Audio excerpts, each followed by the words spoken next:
మనము జీవించాలి అని, కృతజ్ఞతలు చెల్లిస్తూ మనము జీవించాలని మనకు పౌలు గారు తెలియపరుస్తున్నారు. ఎవరికి తెలియపరిచారంటే పౌలు గారు తెస్సలోనిక సంఘంలో ఉన్నటువంటి సంఘానికి పౌలు గారు తెలియపరిచినారు. అదే మాటను ఈరోజు పరిశుద్ధాత్మ దేవుడు మనతో కూడా ఈ మాటలు తెలియపరుస్తున్నాడు. ఏమని చెప్తున్నాడంటే, ప్రతి విషయంలో ప్రతి పరిస్థితిలో కూడా మనం ఎలాగ ఉండాలంటే కృతజ్ఞత కలిగి మనము జీవించాలి అని ఈరోజు దేవాది దేవుడు నీతో నాతో మనందరికీ తేటగా తెలియపరుస్తున్నారు. అలాగా కృతజ్ఞత కలిగి జీవించటం వలన దేవుడి యొక్క చిత్తం అనేది ఏమిటో మనకు తెలియపరుస్తుందని దేవుడు ఈరోజు మనకు తేటగా తెలియపరుస్తున్నాడు. దేవుడికి మహిమ కలుగును గాక. హల్లెలూయా. ప్రతి విషయమందు కూడా కృతజ్ఞత కలిగి దేవుని మనము స్తుతించాలి. ప్రతి విషయమందు కూడా దేవుని మనము గణపరచాలి. ప్రతి విషయమందు కూడా దేవుని యొక్క నామాన్ని మహిమపరచాలని దేవాది దేవుడు నీతో నాతో తేటగా తెలియపరుస్తున్నాడు. దేవుడికి మహిమ కలుగును గాక. హల్లెలూయా. ప్రతి క్రైస్తవుడికి ఇది బంగారమైనటువంటి సూత్రం, బంగారు సూత్రం. ప్రతి ఒక్కరికి జీవితంలో కొన్ని సూత్రాలు ఉంటాయి. ఈ విధంగా నేను జీవించాలి, ఈ విధంగా ఉండాలని ఎలాగైతే ఉంటుందో ప్రతి క్రైస్తవుడు అన్నటువంటి ప్రతి ఒక్కరికి కూడా ప్రతి విషయంలోని దేవుడికి కృతజ్ఞత కలిగి జీవించాలనేది ఇది ఒక బంగారు సూత్రముగా మనం తెలుసుకోవాలని దేవాది దేవుడు ఈరోజు నీతో నాతో తేటగా తెలియపరుస్తున్నాడు. దేవుడికి మహిమ కలుగును గాక. హల్లెలూయా. దేవుని బిడ్డలారా, మన జీవితంలో ఏది జరిగినా కానీ దేవుడి యొక్క చిత్తం లేకోకుండా ఏది జరగదు. అది మంచైనా, అది చెడైనా, అది కీడైనా, అది అవమానమైనా, అది నిందైనా, ఏదైనా కావచ్చు. కానీ ఏది జరిగినా కానీ దేవుడి యొక్క చిత్త ప్రకారమే జరుగుతుంది అని మనము గ్రహించేటటువంటి ఆలోచనలో మనం ఉండాలని ఈరోజు దేవుడు మనకు తేటగా తెలియపరుస్తున్నారు.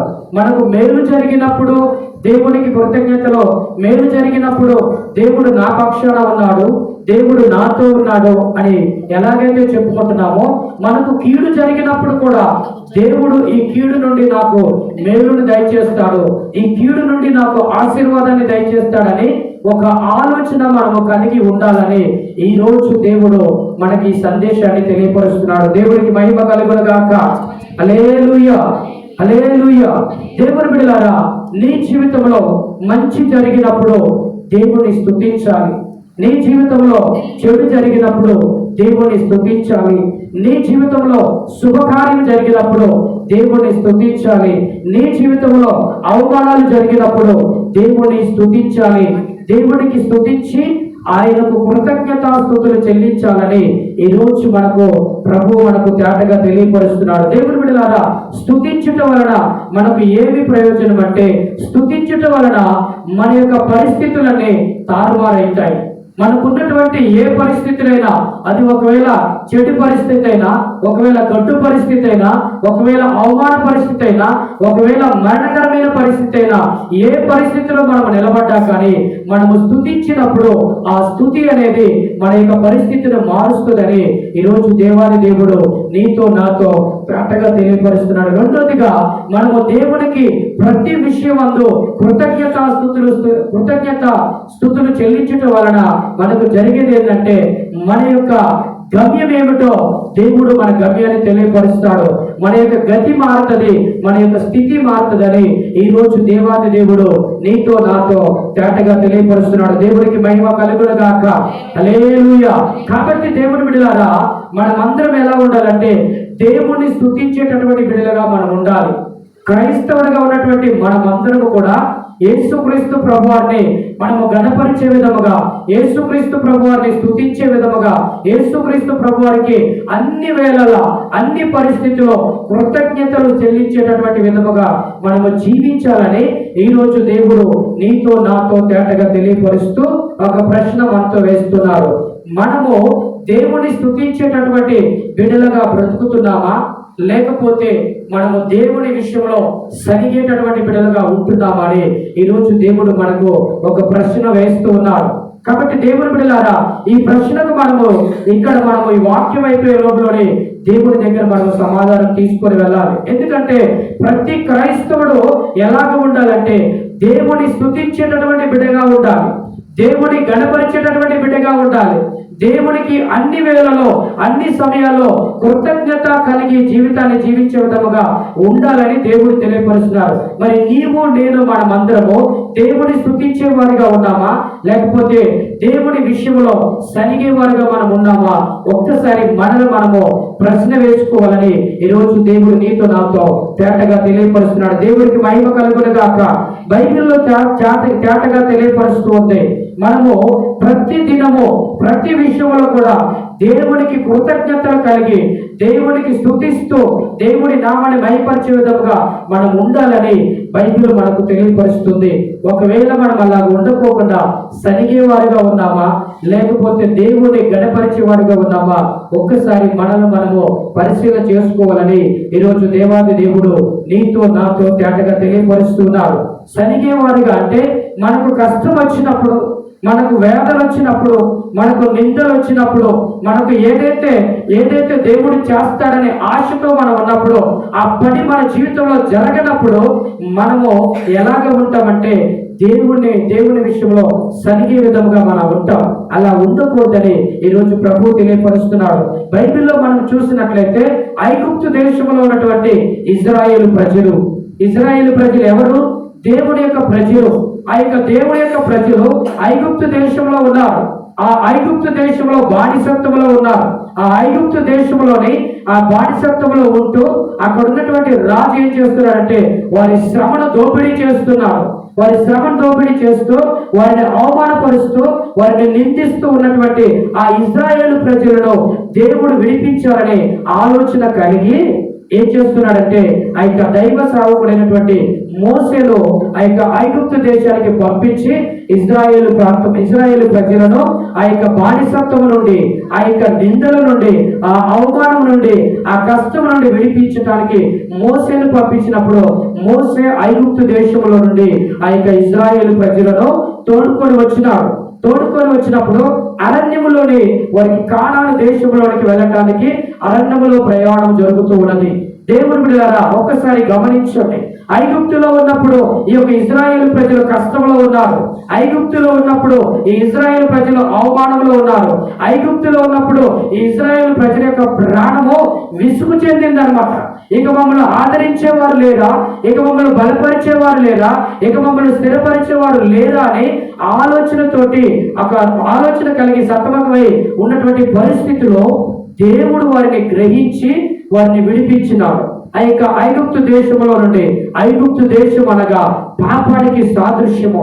ఐగుప్తు దేశంలో తాగుడు తినటము అనేది అక్కడ ఉన్నటువంటి ఆచారము. కాబట్టి ఆ పాపము నుండి వారిని విడిపించి బయటకు తీసుకొచ్చినటువంటి ఇశ్రాయేలు ప్రజలు ఎలాగ ఉండాలంటే కృతజ్ఞత కలిగి మనము జీవించాలి అని ఈరోజు దేవాది దేవుడు నీతో నాతో మనందరికీ తేటగా తెలియపరుస్తున్నారు. అలాగా కృతజ్ఞత కలిగి జీవించటం వలన దేవుని యొక్క చిత్తం అనేది ఏమిటో మనకు తెలియపరుస్తుందని దేవుడు ఈరోజు మనకు తేటగా తెలియపరుస్తున్నాడు. దేవునికి మహిమ కలుగును గాక.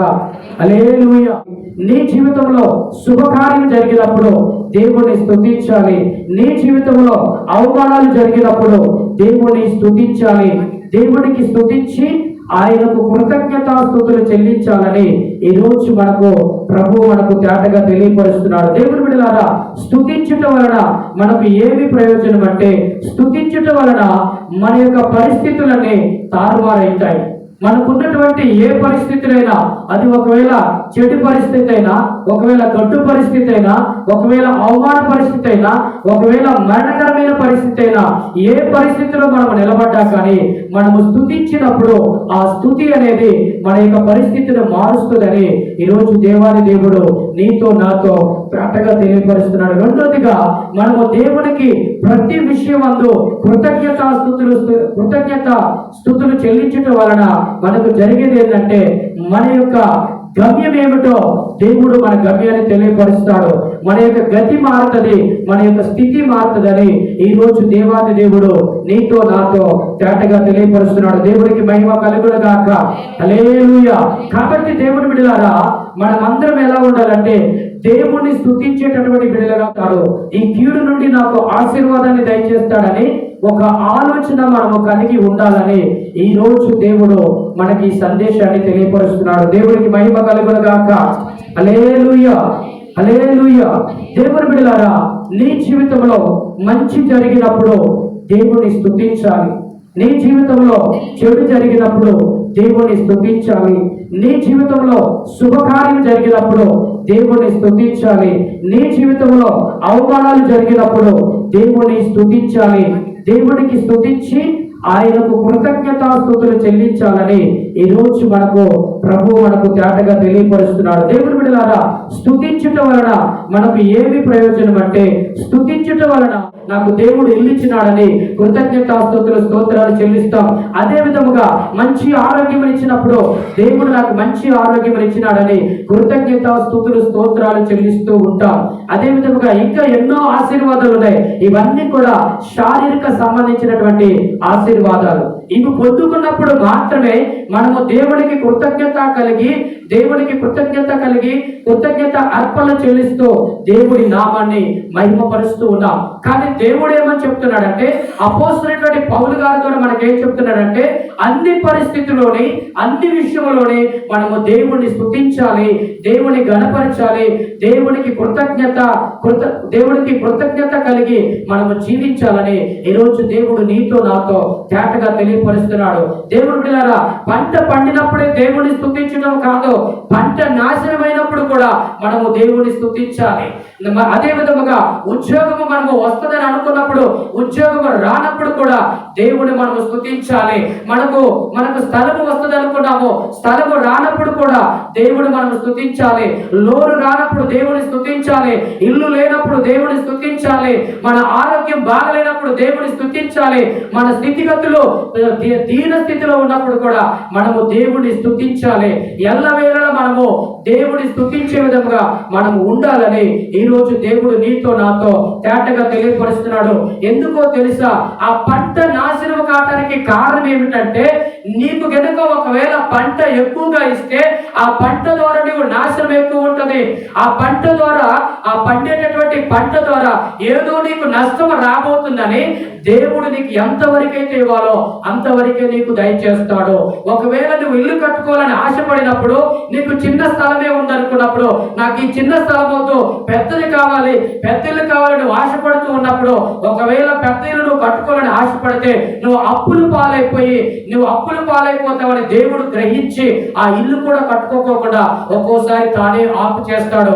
ఒకవేళ నీకు ఉద్యోగం వస్తే నీ కుటుంబం సెటిల్ అవుతుందని, నువ్వు నీ యొక్క బంధువులలో నువ్వు మంచి పేరు ప్రఖ్యాతులు పొందుకుంటావని నువ్వు ఆలోచన కలిగి, నీకు చిన్నది వచ్చినా చాలని ఒకవేళ ఆలోచన కలిగి ఉంటే, దేవుడు ఏం ఆలోచిస్తాడంటే, ఆ చిన్నది ఇస్తే చిన్న దాంతో నువ్వు సరిపుచ్చుకుంటావని దేవుడు ఏం చేస్తాడంటే, నీకు తగిన సమయం అందు మంచి ఉద్యోగం ఇవ్వడానికి, ఉన్నతమైనటువంటి ఉద్యోగం ఇవ్వడానికి కూడా దేవుడు ఒక్కొక్కసారి ఆఫ్ చేస్తాడు. కాబట్టి మనము గ్రహించవలసినటువంటి విషయం ఏమిటంటే, మన జీవితంలో మంచి జరిగినా, చెడు జరిగినా, కీడు జరిగినా, మేలు జరిగినా కానీ దేవుడు మనకు మేలే చేస్తాడు అనేది మాత్రము మనము గ్రహించే విధముగా ఉండి, ప్రతి దినము కూడా, ప్రతి క్షణము కూడా మనం ఆయన స్తుతిస్తూ, ఆయన గణపరుస్తూ కృతజ్ఞత కలిగినటువంటి జీవితాన్ని మనము జీవించాలని ఈరోజు దేవాది దేవుడు నీతో నాతో తేటగా తెలియపరుస్తున్నాడు.